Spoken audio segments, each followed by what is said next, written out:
Bismillahirrahmanirrahim. Alhamdulillahi rabbil alamin wa bihi nasta'inu ala umurid dunya waddin. Assalatu wassalamu ala asyrafil anbiya'i wal mursalin wa ala alihi wa ashabihi ajma'in. Rabbi shrah li sadri wa yassir li amri wa hlul 'uqdatam min lisani yafqahu qawli.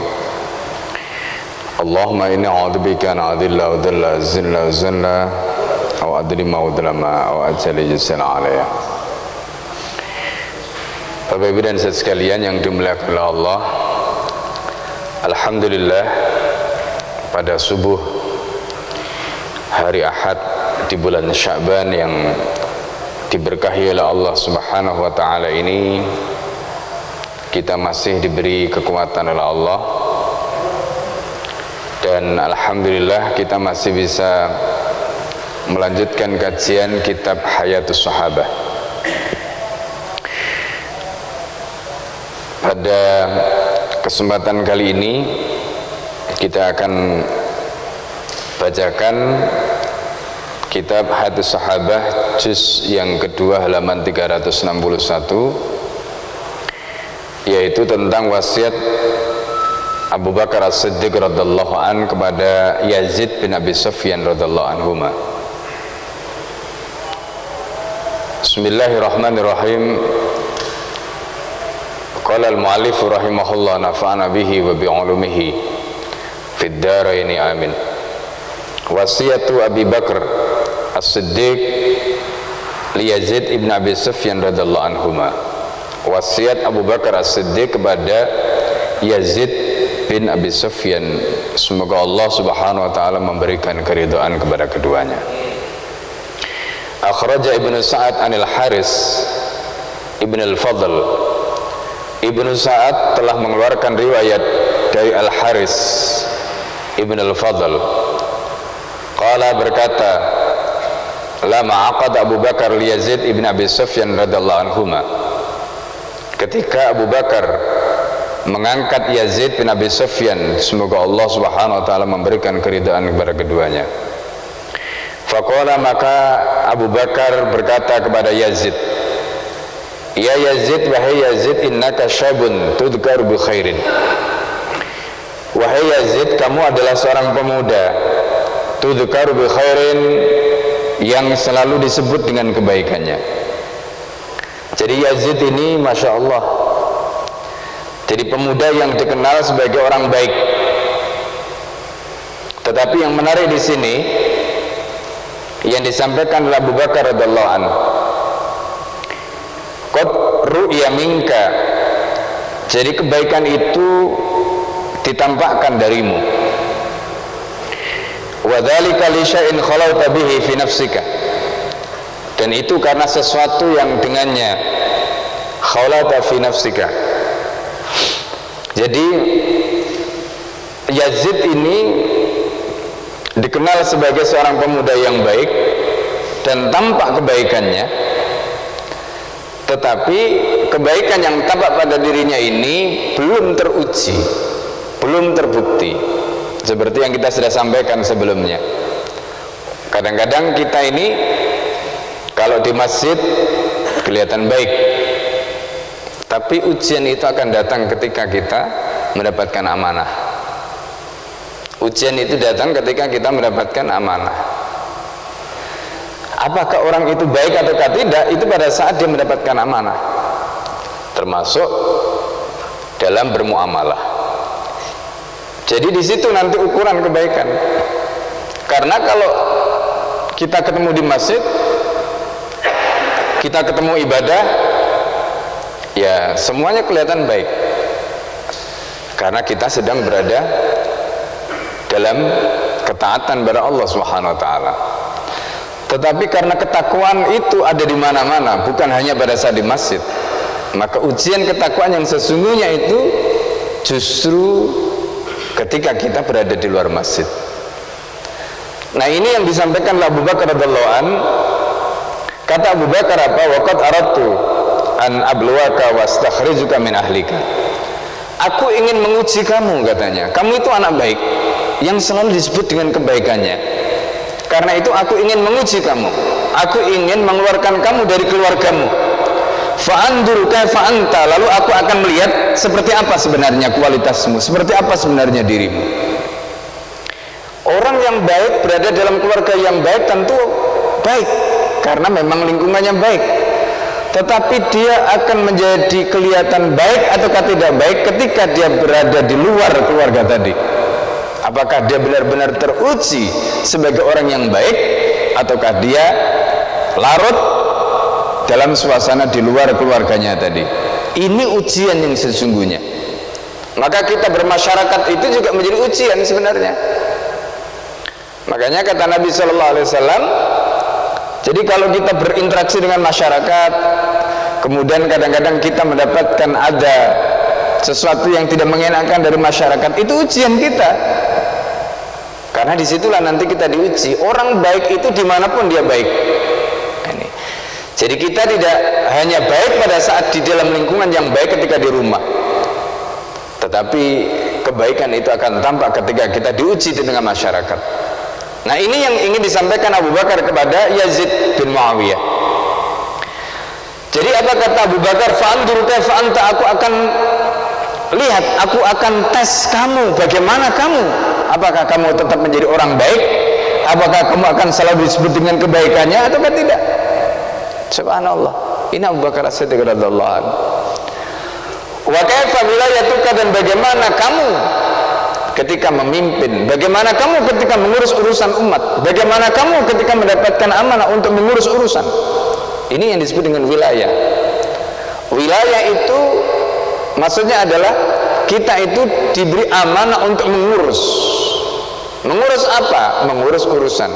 Urusan siapa? Bisa urusan keluarga kita, bisa urusan ya saudara-saudara kita, bisa urusan masyarakat kita, bisa urusan umat kita. Maka ada istilah wali, waliyun fil mal. Orang tua itu menjadi waliyun fil mal, mengurus harta anaknya. Ada orang itu wali bukan hanya dalam hal harta, tetapi juga terkait dengan jiwanya, menjaga keselamatannya, menjaga kehormatannya, menjaga fisiknya. Itu wilayah. Ya, itu wilayah, itu tugas orang tua, tugas wali. Ya, ini yang disebut dengan wilayah. Wilayah itu tidak hanya bicara dalam konteks yang luas seperti kekuasaan, tetapi juga hal-hal yang kecil, termasuk tadi mengurus harta, mengurus jiwa, itu wilayah. Maka ada orang yang dijadikan sebagai wali nikah, itu juga bagian dari wilayah. Ya, jadi ketika misalnya ada orang tua menikahkan anaknya, anak perempuannya, itu wilayah, tapi konteksnya dengan wilayatun nafsi. Ya, jadi mengurus jiwanya, ngurus dirinya, itu namanya wilayatun nafsi atau al wilayah ya ala nafs. Ada al wilayah alal mal. Ya, kalau kita punya anak kecil, kita ngasih uang, kita ngasih apa namanya jajan dan sebagainya, itu terkait dengan wilayah. Konsekuensi dari kewilayahan ini nanti kalau ada hal-hal yang terkait dengan perkara yang bisa membahayakan terkait dengan jiwanya, terkait dengan hartanya, maka Allah menetapkan kewilayahan tadi itu bertingkat. Jadi orang tua itu menjadi wali bagi anaknya terkait dengan hartanya, terkait dengan jiwanya. Karena kalau nggak ada yang ngurus seperti itu, nanti akan terjadi kerusakan. Ya, maka Allah menetapkan seperti itu. Dalam konteks yang lebih besar, siapa yang akan mengurus orang tua tadi? Maka di situ ada nanti yang disebut dengan waliul amri. Nah, waliul amri ini lebih besar lagi, yang dia tidak hanya mengurus dirinya, mengurus harta anaknya, mengurus ya keluarganya, tetapi mengurus urusan umat. Ini yang disebut dengan waliul amri. Ya. Nah, Yazid bin Muawiyah diangkat oleh Abu Bakar untuk mengurus menjadi pejabat di daerah. Wa kaifa wilayatuka, dan bagaimana wilayahmu, artinya ketika kamu menjadi seorang wali untuk mengurus urusan umat Nabi Muhammad SAW. ya. Kemudian beliau mengatakan, ya, jadi dari situlah nanti beliau akan tahu seperti apa kualitas Yazid bin Muawiyah ini. Fa in ahsanta zidtuka, kalau engkau baik menjalankan amanah ini dengan sempurna, aku akan tambah. Maksudnya akan dipertahankan. Wa in asata azaltuka, kalau engkau melakukan keburukan ketika diberi amanah, aku akan pecat kamu, akan berhentikan kamu. Waqad walaituka, dan aku angkat kamu amalah Khalid bin Sa'id untuk menggantikan tugasnya Khalid bin Sa'id yang kemarin kita sudah bahas sebelumnya itu. Bapak-ibu dan saudara sekalian yang dimuliakan Allah, jadi Abu Bakar radhiyallahu an ini juga bagian dari cara mendidik. Jadi Yazid bin Muawiyah ini boleh dikatakan merupakan generasi kedua, ya, merupakan generasi kedua, ya. Nah, karena itu Abu Bakar radhiyallahu an mengangkat anak-anak muda seperti ini, pemuda seperti Yazid, dan itu harus diuji karena kepemimpinan itu, ya, dan tidak ada manusia yang sempurna. Jadi kepemimpinan itu terlatih, terbentuk, dan kemudian akhirnya lolos ataukah tidak lolos itu nanti dari situ. Abu Bakar As-Siddiq sengaja menjadikan itu seperti yang beliau sampaikan tadi, ya, aradtu an abluwaka wa astakhrijuka min ahlika. Aku sengaja ingin menguji kamu, aku sengaja ingin mengeluarkan kamu dari keluargamu, dan aku akan lihat bagaimana kamu, apakah kamu masih menjadi anak yang baik ataukah tidak. Nah, orang yang baik, dan kalau dia kuat imannya, jabatan itu tidak mempengaruhi, ya. Jadi kadang-kadang orang itu kan dia merasa, apalagi ketika dia menduduki jabatan tertentu, menduduki pos tertentu, ya, apalagi kalau menjadi pejabat karena karbitan, ya, karena dikarbit, padahal dia tidak punya pengalaman dan sebagainya. Nah, Abu Bakar As-Siddiq radhiyallahu an memberikan amanah itu kepada Yazid bin Muawiyah karena melihat kebaikan dia, track recordnya, karena dia dikenal sebagai tadi itu tudukar bi khairin, pemuda yang dikenal dengan kebaikannya, kesolehannya. Jadi diangkat orang-orang seperti ini, orang-orang soleh, ya, diangkat orang-orang soleh seperti ini. Harapannya jadi tidak cukup ternyata orang soleh saja diuji dengan jabatan tadi. Apa kata Abu Bakar? Kalau nanti kamu lolos dengan jabatanmu ini, aku akan pertahankan. Kalau kamu tidak lolos, aku akan pecat, aku akan berhentikan. Itu Abu Bakar As-Siddiq radhiyallahu anhu. Jadi subhanallah, ini cara para sahabat memperlakukan, ya, generasi-generasi di bawah mereka untuk mendidik mereka menduduki posisi-posisi yang akan melanjutkan estafet kepemimpinan mereka.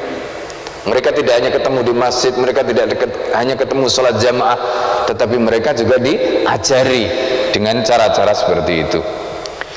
Summa ausahu bima ausahu ya'malu bi ifadhi wa qala lahu. Kemudian Abu Bakar memberikan wasiat kepada Yazid bin Muawiyah sebagaimana yang beliau biasa wasiatkan untuk orang yang diangkat, ya, fi wajhihi, untuk urusan itu. Wa qala lahu, kemudian Abu Bakar mengatakan kepada Yazid bin Muawiyah, usika bi Abi Ubaidah, kata beliau, aku wasiatkan kepada kamu bi Abi Ubaidah ibn al-Jarrah khairan, agar kamu memperlakukan Abu Ubaidah al-Jarrah dengan baik. Jadi Abu Ubaidah ini dalam riwayat yang lalu kita sudah singgung, beliau itu sebelumnya adalah pemimpin yang diangkat oleh Abu Bakar As-Siddiq pada saat penaklukan wilayah Syam. Ini Abu Ubaidah al-Jarrah, ya. Dan Abu Ubaidah al-Jarrah ini masya Allah sahabat Nabi yang luar biasa, mendapatkan stempel dari wahyu, dari lisan Rasulullah SAW. Nanti kita akan baca. Faqad arafta makanahu, kata Abu Bakar kepada Yazid, kamu sudah mengerti kedudukan Abu Ubaidah al-Jarrah minal Islam, dari Islam ini. Wa anna Rasulullah SAW qala, dan ingat Rasulullah pernah mengatakan apa tentang Abu Ubaidah? Kata Rasulullah sallallahu alaihi wasallam tentang Abu Ubaidah, likulli ummatin aminun. Setiap umat itu ada orang yang amanah. Ya, likulli ummatin aminun, setiap umat itu memiliki orang yang amanah. Wa aminu hadil ummah, dan orang yang amanah dari umat ini adalah Abu Ubaidah al-Jarrah. Masya Allah. Bahkan tidak hanya sampai di situ, Rasulullah SAW itu menyebutkan Abu Ubaidah al-Jarrah itu aminun fil ardi wa aminun fis sama. Bukan hanya amanah di mata penduduk bumi, tetapi juga amanah di mata penghuni langit. Coba, Masya Allah. Itu julukan Abu Ubaidah al-Jarrah. Jadi amanah di mata manusia juga amanah di mata malaikat. Masya Allah. Coba, betapa hebatnya Abu Ubaidah al-Jarrah ini. Sampai nanti ketika Umar bin Khattab radhiyallahu anhu mau wafat, beliau itu mengatakan, andai saja Abu Ubaidah al-Jarrah masih hidup, aku akan tunjuk dia. Aku akan minta dia untuk menggantikan aku kalau nanti aku ditanya oleh Allah, kenapa Abu Ubaidah? Maka aku akan katakan, Rasulmu telah memberikan kesaksian, Rasulmu telah mengatakan dia adalah aminun fil ardi wa aminun fis sama. Gitu. Orang yang amanah di kalangan penghuni bumi dan orang yang amanah di kalangan penduduk langit. Subhanallah. Itu Abu Ubaidah al-Jarrah. Ya, kita pernah ceritakan di majelis ini bagaimana Abu Ubaidah al-Jarrah ketika Abu Ubaidah al-Jarrah itu membawa suratnya Abu Bakar As-Siddiq. Ya, Abu Ubaidah al-Jarrah itu membawa suratnya Abu Bakar As-Siddiq, diangkat untuk menjadi pemimpin. Lalu kemudian setelah itu Khalid bin Walid diminta untuk membantu Abu Ubaidah setelah dari Irak datang ke Syam untuk membantu dalam perang Yarmouk ketika itu. Lalu setelah itu Umar bin Khattab menggantikan Abu Bakar, dipecatlah Khalid bin Walid. Surat Umar itu sampai ke tangan Abu Ubaidah al-Jarrah. Ya, suratnya Umar bin Khattab itu sampai ke tangan Abu Ubaidah al-Jarrah, tapi tidak segera dibacakan sampai Khalid bin Walid berhasil memimpin pasukan dan menang. Setelah selesai perang Yarmouk, baru kemudian keputusan Umar bin Khattab itu dibacakan pada Khalid bin Walid oleh Abu Ubaidah al-Jarrah, dan Khalid bin Walid pun sami'na wa ata'na, kepemimpinannya diganti oleh Abu Ubaidah al-Jarrah. Ini keikhlasan para sahabat Rasulullah SAW. Jadi luar biasa di antara mereka itu. Ya, jasanya luar biasa, tapi begitu diganti ya sudah, tenang saja. Ya kan? Nah, ini contoh-contoh kebaikan. Orang baik itu bukan hanya baik pada saat di masjid, bukan hanya ikhlas pada saat di masjid, tapi di luar masjid pun keikhlasannya itu kelihatan. Nah, itu contohnya Khalid tadi itu, diangkat menjadi pemimpin untuk mengemban misi peperangan, dan setelah misinya selesai berhasil menang, diberhentikan biasa saja, biasa saja, nggak pernah ngungkit jasanya, nggak pernah ngungkit prestasinya, nggak, biasa saja. Itu Khalid bin Walid. Subhanallah. Ya, nah ini. Kemudian apa kata Abu Bakar As-Siddiq radhiyallahu anhu? Fa'rif lahu fadlahu wa sabiqatahu. Kamu kenali kemuliaan Abu Ubaidah al-Jarrah, wa sabiqatahu, dan keseniorannya. Jangan karena kamu itu menjadi pemimpin mengurus Abu Ubaidah al-Jarrah, lalu kemudian kamu tidak, istilahnya yaitu tadi, karena sudah punya jabatan, punya kedudukan, ya, lalu kemudian lupa kemuliaan orang lain. Makanya Al-Quran mengatakan, la tansawul fadla bainakum, kamu jangan melupakan kemuliaan di antara kamu. Itu penting, ya, itu penting. Jadi kadang-kadang ada orang itu lupa jasanya orang lain, ya, ada orang itu lupa jasanya orang lain. Meskipun Allah tidak pernah lupa, jasa kita itu tidak pernah lupa gitu. Yang sering lupa itu kan orang, karena orang itu ya dalam posisi mungkin yang berbeda. Ya, kadang-kadang murid dengan gurunya saja sudah lupa, ya, apalagi dengan orang lain, ya kan? Nah, ini. Nah, jadi nggak apa-apa dilupakan jasanya oleh orang, nggak apa-apa, dilalaikan nggak apa-apa, karena di mata Allah jasa kita itu sudah dicatat. Allah mengatakan, maaf, Rasulullah SAW bersabda, man sanna sunnatan hasanatan falahu mislu ajriha. Jadi kalau ada orang lain menuntun orang lain mendapatkan hidayah, menuntun orang lain mendapatkan kebaikan, maka sesungguhnya kebaikan itu pahalanya terus mengalir pada orang itu, meskipun orang itu dilupakan oleh orang tadi, nggak apa-apa, biasa saja itu. Ya. Makanya Al-Quran mengatakan, la tansawul fadla bainakum, kamu jangan melupakan kebaikan di antara kamu. Ya, jangan melupakan kebaikan di antara kamu. Jadi kita harus selalu ingat. Ya, ini penjelasan yang diberikan oleh Allah Subhanahu wa taala. Nah, Abu Bakar As-Siddiq radhiyallahu anhu mengingatkan Yazid bin Muawiyah ini sebagai junior, mengingatkan kamu jangan lupa. Kamu jangan melupakan kemuliaan beliau. Kamu jangan melupakan senioritas beliau. Beliau itu punya jasa kepada Islam. Beliau ini adalah sahabatnya Nabi, dan bahkan Rasulullah SAW menyatakan beliau itu adalah aminan fil ardi wa aminan fis sama. Masya Allah. Ini sahabat Rasulullah SAW. Ya, makanya kalau sekarang ada orang yang menghina sahabat Nabi, melecehkan sahabat Nabi, Masya Allah, ya, ini kurang ajar. Ya, kurang ajar. Gitu. Bahkan sebagian ulama menyebut, ya, jadi penghinaan pada sahabat Nabi ini bisa mengantarkan dia, ya, pada perbuatan dosa. Ya, bukan main-main itu. Ya, bukan main-main itu. Nah, jadi ini yang harus kita pahami. Jadi karena itu para ulama itu kalau mereka melihat ada peristiwa di antara para sahabatnya, ya namanya sahabat itu juga manusia, tidak maksum. Jadi kalau mereka mendudukkan sahabat ini punya masalah dengan ini, gitu ya, maka sikap mereka itu lebih baik diam. Itu lebih baik diam, nggak usah komen, gitu. Ya, jadi nggak usah komen. Ya, itu yang terjadi di kalangan sahabat. Nah, ini gambaran yang harus kita pahami. Jadi itu respect kita, hormat kita kepada mereka. Ya, karena mereka ini adalah orang yang punya fadl di mata Allah dan Rasulullah. Mereka itu adalah orang yang senior, ya, dalam Islam ini, dan mereka ini adalah orang-orang yang membawa Islam kepada kita.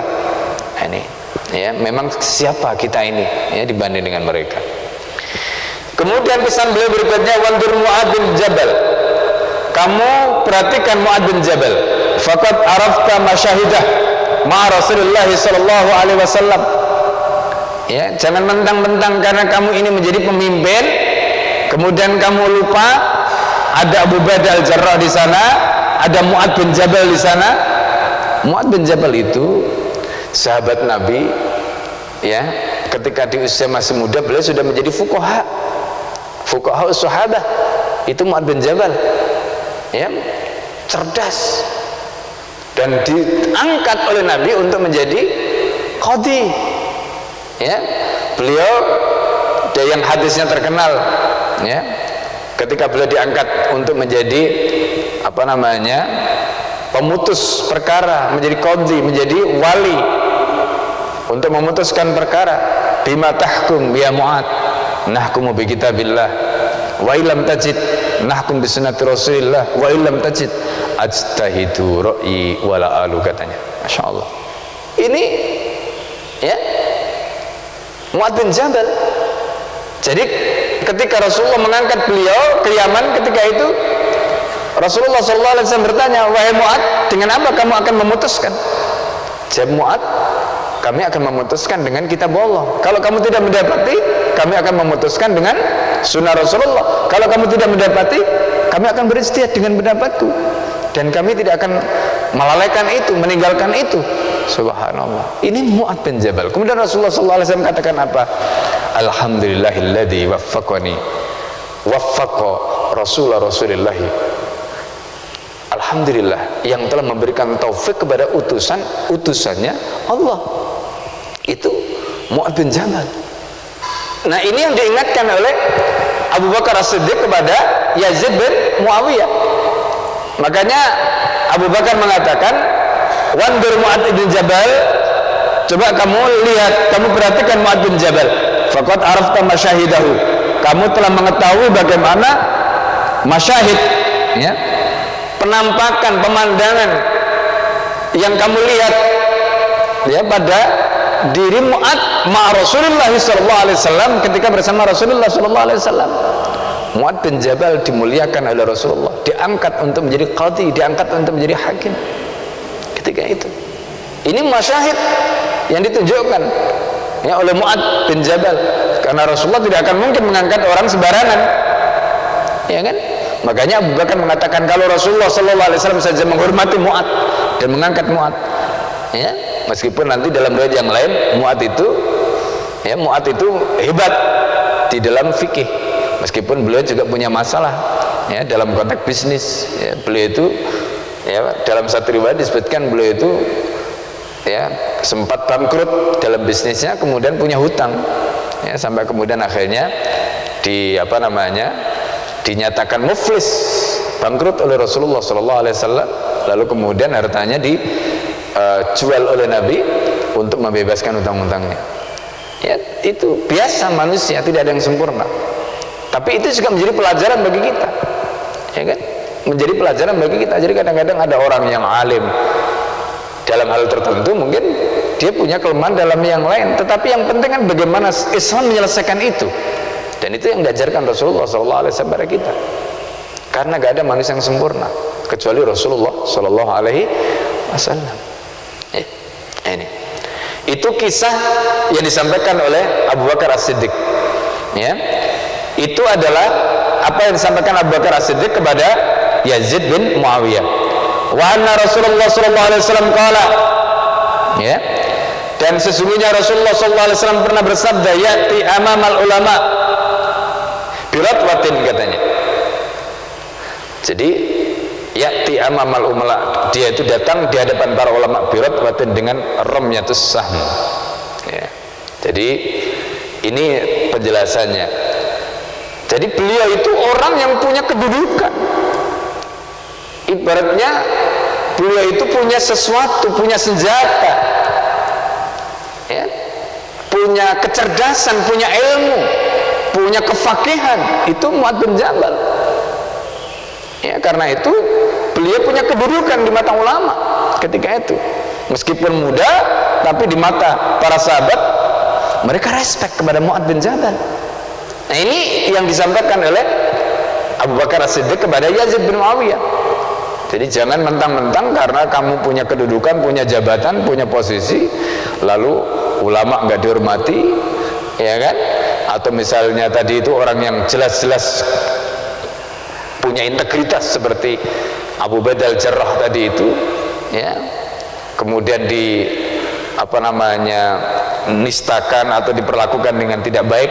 Ini pesan Abu Bakar As-Siddiq kepada Yazid bin Muawiyah agar kita camkan betul-betul. Maka kata Abu Bakar As-Siddiq, fala taqta amran dunahuma, kamu jangan memutuskan perkara tanpa melibatkan mereka berdua. Ini pesannya. Satunya itu adalah orang yang amanah, orang yang sangat jujur. Satunya itu adalah orang yang ahli fikih. Kalau kamu memutuskan penasihatnya orang yang jujur, yang satu ahli fikih, kira-kira bagaimana keputusannya? Pasti tepat, pasti luar biasa. Karena apa? Yang menjadi pendampingnya, yang menjadi penasihatnya adalah orang-orang yang luar biasa, amanah, orang yang berilmu, orang yang fakih, ya kan? Orang yang jujur, ya, bukan tipe penjilat atau ABS asal bapak senang, tidak, ya. Aminun fil ardi adalah orang yang amanah, dia akan katakan yang hak-hak, yang batil-batil. Aminun fil ardi, aminun fis sama, begitu juga di mata para malaikat. Jadi tidak mungkin Abu Ubaidah mengatakan yang lain.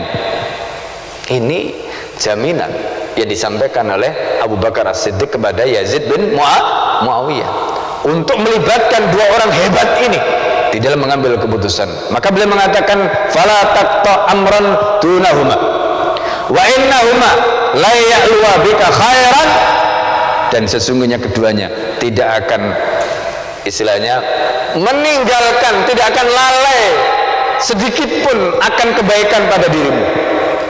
Jadi kalau kamu melibatkan keduanya, pasti keduanya akan berpikir tentang kebaikan, pasti keduanya akan berpikir tentang khair untukmu, karena mereka orang amanah. karena mereka ahli fikih yang luar biasa.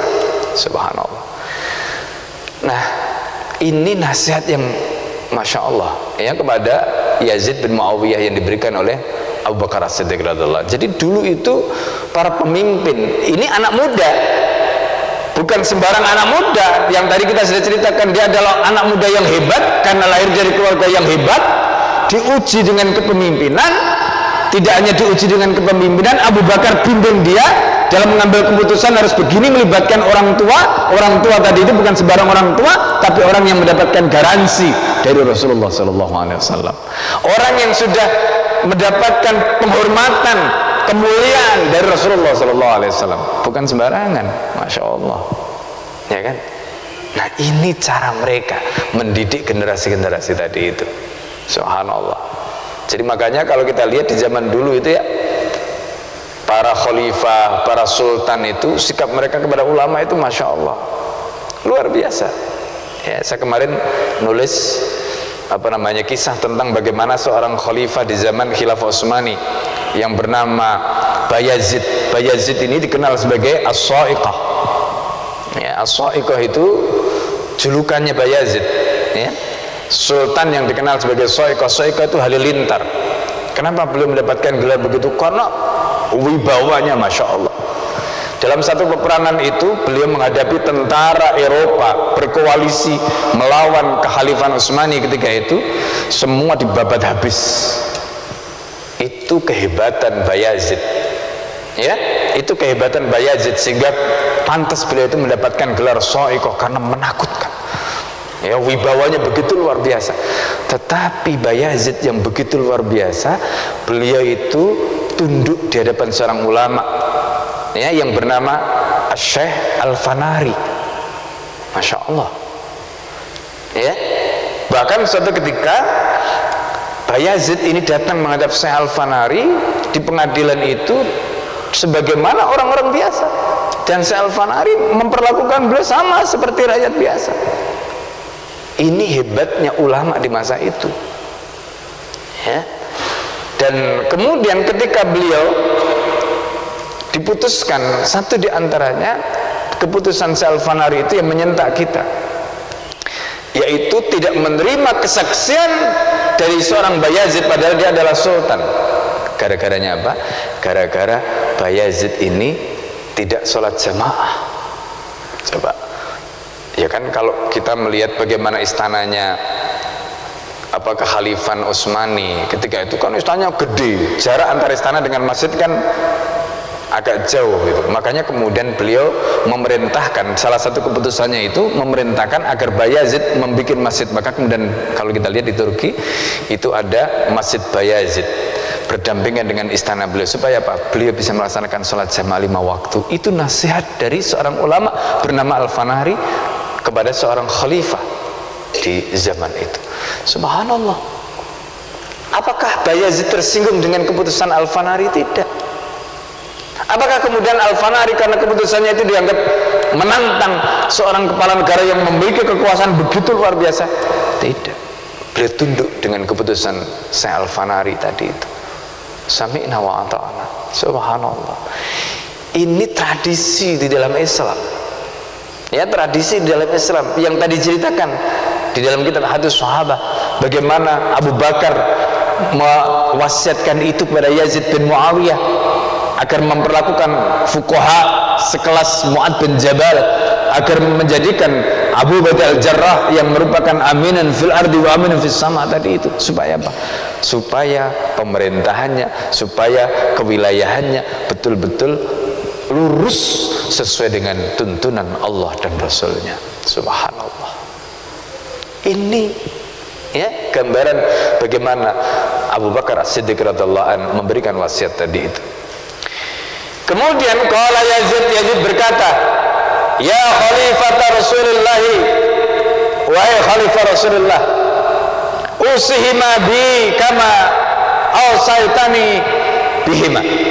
Engkau wasiatkan kepada keduanya sebagaimana engkau wasiatkan kepada aku. Subhanallah. Jadi maksudnya gini, kan tadi engkau sudah wasiatkan kepadaku agar memperlakukan keduanya dengan begitu. Sekarang wasiatkan kepada keduanya agar keduanya juga memperlakukan aku seperti tadi. Jadi maksudnya supaya klop.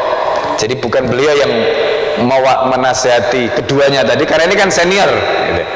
Jadi Yazid bin Muawiyah minta kepada Abu Bakar, mohon Khalifah Rasulullah wasiatkan hal yang engkau wasiatkan padaku tadi kepada keduanya.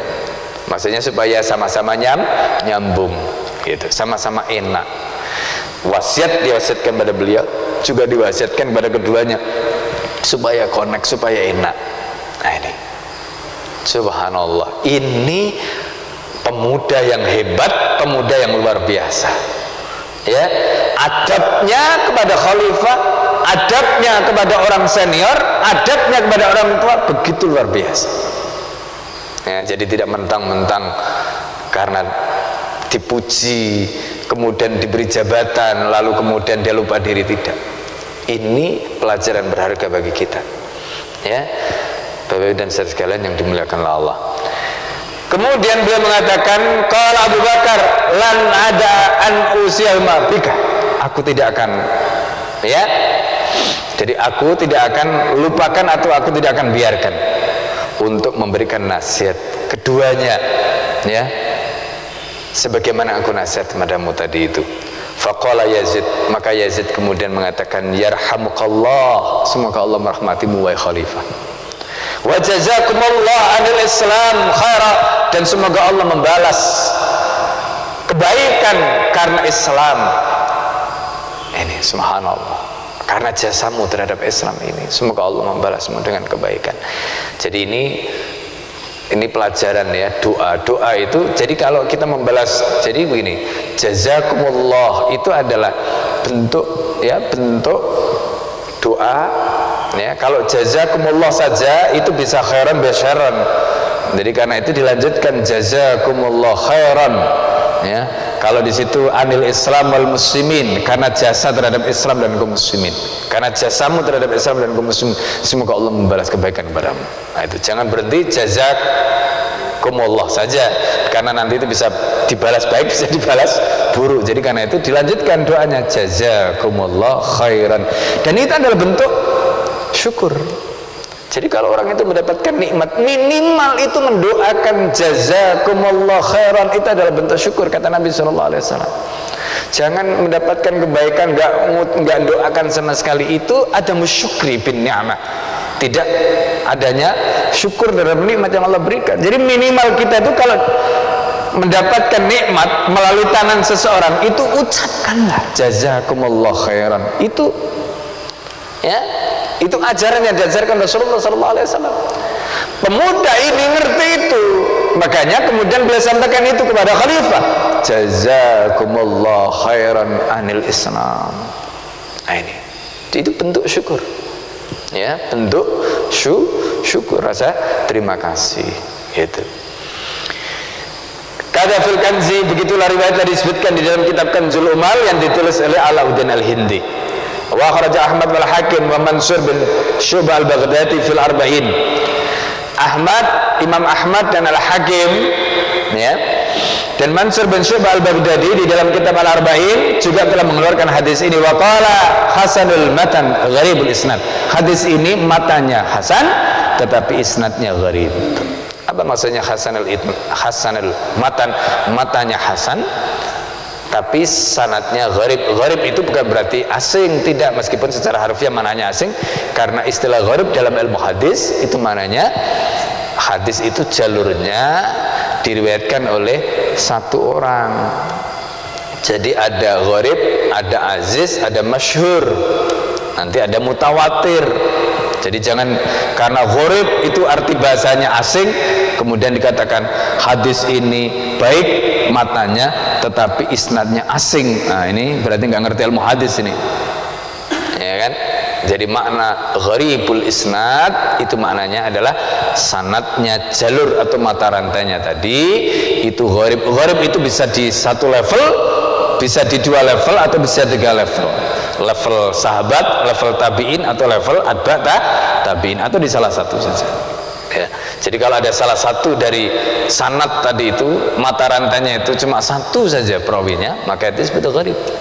Nah itu meskipun yang lain itu bisa 2 atau 3, nah itu tetap disebut gharib. Nah ini yang harus kita pahami. Nah jadi ini ilmu-ilmu dasar dalam ilmu hadis harus paham. Nah, apalagi kalau sudah menjadi ustadz, ya nyampaikan salah, ya malu-maluin nanti ya. Nah ini, nah jadi ini penting, jadi supaya kita paham.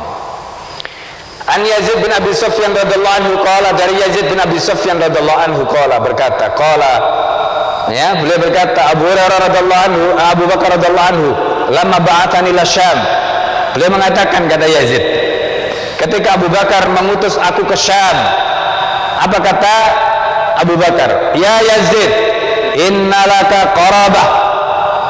Yazid, ya, ini kan keluarga Muawiyah. Muawiyah itu kekuasaannya di Syam, masya Allah, ya kan? Muawiyah itu kekuasaannya di Syam, masya Allah. Kata Abu Bakar, ya, Abu Bakar mengatakan, inna laka qarabah, engkau punya kerabat, asaita an tu'tarhum bil imarah, boleh jadi kamu akan mengutamakan keluargamu untuk memimpin. Ini wasiatnya Abu Bakar yang lain. Maksudnya apa? Kalau kamu diangkat menjadi pemimpin, kamu jangan nepotisme, ya, jangan karena itu keluargamu maka kemudian kamu angkat semua. Jangan karena keluargamu maka kamu condong kepada mereka sehingga kamu tidak adil. Ini nasihat Abu Bakar As-Siddiq kepadanya. Wadzalika akbaru ma khafu 'alaika, dan itu yang paling aku takutkan kepada dirimu. Ya, ini karena keluarganya, apalagi kan beliau masih muda. Beliau masih muda. Ya kan? Nah ini yang ditakutkan Abu Bakar. Fa inna Rasulullah sallallahu alaihi wasallam qala, karena Rasulullah sallallahu alaihi wasallam bersabda, man waliya min umuril muslimina syai'an, siapa saja yang mengurus urusan kaum muslimin, fa ammara alaihim ahadan mahabatan lahu bighairi haqqin, lalu kemudian dia mengangkat salah seorang orang yang paling dicintainya menjadi pemimpin, ya, orang yang paling dicintainya itu diangkat menjadi pemimpin bighairi haqqin, padahal orang itu tidak punya hak. Kenapa tidak punya hak? Tidak kredibel, mungkin tidak punya kemampuan, mungkin tidak jujur, mungkin tidak amanah, mungkin, tapi karena dia orang yang dicintai, karena dia adalah kerabatnya, karena dia keluarganya, apa yang terjadi? Fa'alaihi la'natullah, maka wajib laknatnya Allah ditimpakan pada dia. Masya Allah. Jadi kalau orang itu diangkat menjadi pemimpin, lalu kemudian dia mengangkat orang lain yang dicintai untuk menjadi pemimpin mengurus urusan umat, padahal orang itu bighairi haqqin, tidak punya hak, karena tidak kredibel, karena tidak jujur, tidak amanah, maka apa kata Nabi? Apa kata Abu Bakar As-Siddiq radhiyallahu anhu mengutip hadis Nabi tadi? Kata Nabi sallallahu alaihi wasallam, fa'alaihi la'natullah, maka laknatnya Allah wajib atasnya. Masya Allah. Jadi ini hati-hati, ya, jadi hati-hati. Kalau kita menjadi pemimpin, jangan pernah, ya, melakukan seperti yang dinyatakan dalam hadis Rasulullah SAW tadi. Jadi tetap amanah. Boleh mengangkat orang yang dekat, boleh mengangkat keluarga, tetapi bihakin, yang penting bihakin. Apa bihakin itu maksudnya? Ya tadi, integritasnya bagus, kredibel, punya kemampuan, jujur, amanah, silakan, gak apa-apa.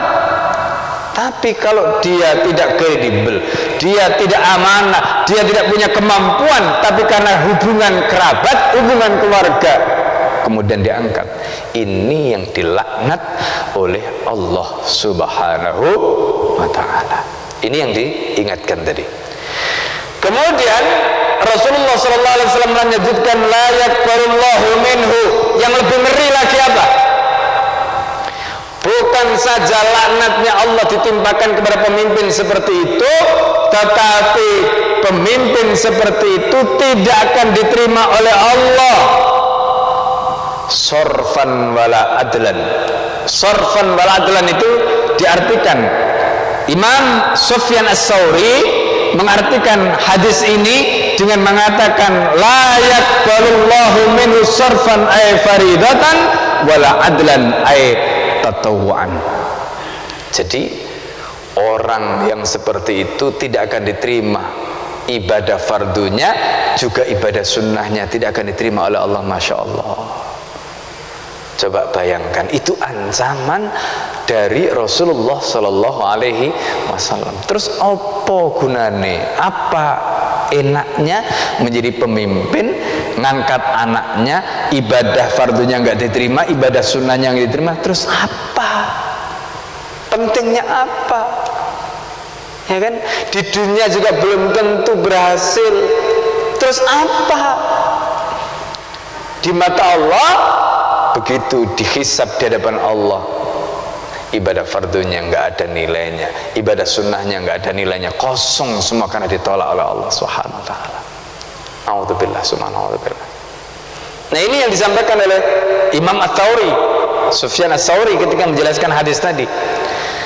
Ya, ini hatta yudkhilahu jahannam, sehingga Allah memasukkan pemimpin itu ke dalam neraka jahanam. Masya Allah. Wa man ata ahadan min mali akhihi mahabbatan lahu fa alaihi la'natullah. Siapa saja yang memberikan kepada seseorang min mali akhihi, dari harta saudaranya, mahabbatan lahu, karena cintanya dia. Jadi ini ada orang ngambil harta saudaranya, maksudnya ngambil harta orang diberikan kepada seseorang karena ya cintanya tadi itu juga begitu dilaknat oleh Allah. Sekarang kita lihat ya, orang yang punya jabatan, dia merampas tanahnya orang lain, dikasihkan keluarganya, dikasihkan kroninya. Ada kan yang seperti itu? Ya, itu yang disebutkan dalam hadis tadi. Fa'alaihi la'natullah, maka orang seperti itu juga diwajibkan laknat Allah kepadanya. Kata Rasulullah Sallallahu Alaihi Wasallam. Masya Allah. Bahkan dalam riwayat yang lain disebutkan bari'at minhu dhimmatullah, Allah berlepas tangan dari orang yang seperti itu. Maksudnya apa? Allah nggak akan mereken, nggak akan mendapatkan rahmatnya dari Allah. Putus. Na'udzubillah, summa na'udzubillah. Allahu Akbar. Jadi ini gambaran dari hadis Rasulullah Sallallahu Alaihi Wasallam. Innallaha da'an nasa ila yu'minu billahi, kata Abu Bakar yang mengutip hadis Rasulullah Sallallahu Alaihi Wasallam tadi.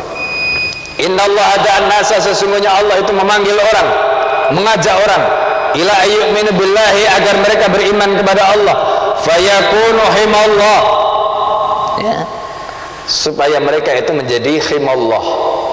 Ya, khima itu sesuatu yang dijaga oleh Allah, tidak boleh dinodai, tidak boleh diserang, tidak boleh, harus dijaga. Faman intaka fihimallah, siapa saja yang menyerang apa yang dijaga oleh Allah tadi, syai'an, sedikit pun bighairi haqqin, tanpa hak, fa alaihi la'natullah, maka laknatnya Allah diwajibkan kepada orang itu. Qala bari'at minhu dhimmatullah azza wa jalla, atau dhimmahnya Allah, tanggungannya Allah lepas sama sekali dari orang tadi. Na'udzubillah, summa na'udzubillah. Jadi Bapak Ibu dan saya sekalian, Masya Allah, jadi ini wasiat Abu Bakar yang luar biasa kepada Yazid bin Muawiyah, seorang pemuda yang luar biasa, diangkat menjadi pemimpin. Di antara nasihatnya tadi itu, yang pertama, agar apa? Beliau teruji, tetap teruji menjadi orang baik, bukan hanya pada saat di tengah keluarganya, tetapi menjadi orang baik ketika beliau diuji dengan jabatan. Kemudian Abu Bakar tidak sampai di situ, tapi Abu Bakar memberikan nasihat pada beliau agar apa? Beliau menjadikan dua orang hebat dari sahabat Nabi, Abu Ubaidah al-Jarrah yang merupakan aminun fil ardi wa aminun fis sama tadi, sebagai penasihatnya, sebagai orang yang selalu diperhatikan pendapat-pendapatnya, pandangannya. Kemudian yang kedua, fuqaha us-sahabah, yaitu Mu'adz bin Jabal tadi itu, ya, agar senantiasa juga diperhatikan pandangannya, pendapatnya. Bahkan beliau mengatakan la taqta, ya, la taqtal amra biduhini, maka kamu jangan memutuskan satu perkara tanpa melibatkan mereka. Kemudian beliau memberikan nasihat berikutnya. Apa nasihat berikutnya?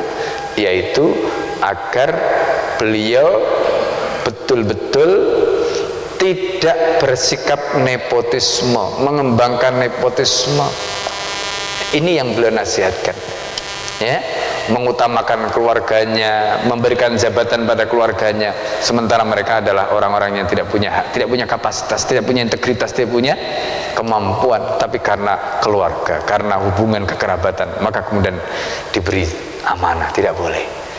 Bahkan kemudian yang terakhir tadi itu terkait dengan harta, jangan karena keluarga, jangan karena kerabat kemudian dikasih harta, sementara dengan itu dia mengorbankan haknya orang lain. Maka kata Rasulullah SAW tadi, kalau itu kamu lakukan, maka Allah akan melepaskan timahnya dari kamu. Kalau itu kamu lakukan, laknatnya Allah akan ditimpakan pada kamu. Kalau itu kamu lakukan, maka kamu akan dimasukkan di jahanam. Amal ibadah fardumu, amal ibadah sunnahmu tidak akan diterima oleh Allah Subhanahu wa taala. Naudzubillah, subhanallah. Ini peringatan yang luar biasa yang disampaikan oleh Abu Bakar As-Siddiq radhiyallahu anhu. Bapak dan saudara sekalian yang dimuliakan Allah, ini kira-kira yang saya bisa sampaikan pada kesempatan pagi hari ini, pelajaran penting dari nasihat Abu Bakar As-Siddiq radhiyallahu anhu kepada Yazid bin Muawiyah. Dan semoga pelajaran ini bisa menjadi ibrah bagi kita semua, ya, agar kita bisa menapaki, bisa menteladani, dan bisa mendidik generasi-generasi kita sebagaimana pendidikan yang diberikan oleh generasi-generasi di masa lalu, ya, di mana mereka hidup dalam suasana keimanan, mereka hidup dalam keadaan yang hidup di bawah naungan Islam, ya, apalagi kita sekarang hidup bukan di bawah naungan Islam, Masya Allah. Jadi dengan kita belajar sirah ini, kita mengkaji sirah ini, setidaknya kita punya gambaran bagaimana kehidupan mereka di masa lalu. Dan semoga Allah memberikan taufik kepada kita sehingga kita bisa mencontoh kehidupan mereka. Saya kira itu. Ada yang ingin disampaikan atau tanyakan dari penjelasan tadi? Silakan kalau ada. Kalau tidak ada sampai di sini karena sudah masuk waktu syuruk, ya, kita tutup majelis kita dengan baca doa kafaratul majelis. Subhanakallahumma hamdika asyhadu an la ilaha illa anta astaghfiruka wa atubu ilaik. Assalamualaikum warahmatullahi wabarakatuh.